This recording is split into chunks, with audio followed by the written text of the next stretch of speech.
म्हाडा कोकण मंडळाच्या 2147 घरांसाठी लॉटरीची तारीख ठरली, तर म्हाडाच्या घरांसाठी 5 फेब्रुवारीला सोडत मुख्यमंत्री आणि उपमुख्यमंत्र्यांच्या उपस्थितीत ठाण्यामध्ये सोडत निघणार।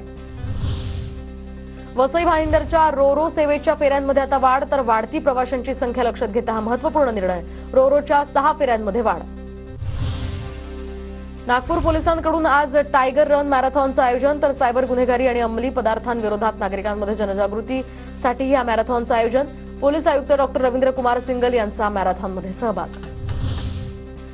विश्वविजेत्या भारतीय खो खो टीमचं अजित पवारांकडून अभिनंदन। खो खो टीममधील खेळाडूंचं अजितदादांकडून सर्किट हाऊस या ठिकाणी भेट घेत अभिनंदन। चंद्रपूरच्या रत्नापूरमध्ये या ठिकाणी शंकरपटांमुळे गावात जत्रेचं स्वरूप, तर शंकरपट आणि नाटकांच्या निमित्तानं महोत्सवाला लाखो रुपयांची उलाढाल। शंकरपटामुळे छोट्या मोठ्या व्यावसायिकांना सुद्धा या ठिकाणी लाभ।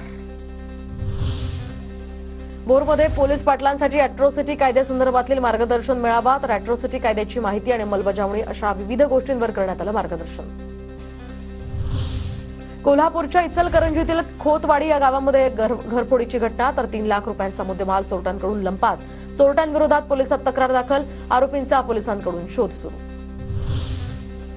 ठाण्यातील दिव्यामध्ये घंटागाडी चालकाची 80 वर्षांच्या ज्येष्ठ नागरिकाला धडक, अपघातामध्ये ज्येष्ठ नागरिकाचा जागीच मृत्यू।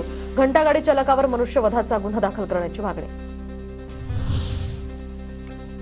अमरावतीच्या जबरी चोरीच्या घटनेतील आरोपींना अटक, आरोपींकडून गुन्ह्यामध्ये वापरलेली दुचाकी जप्त।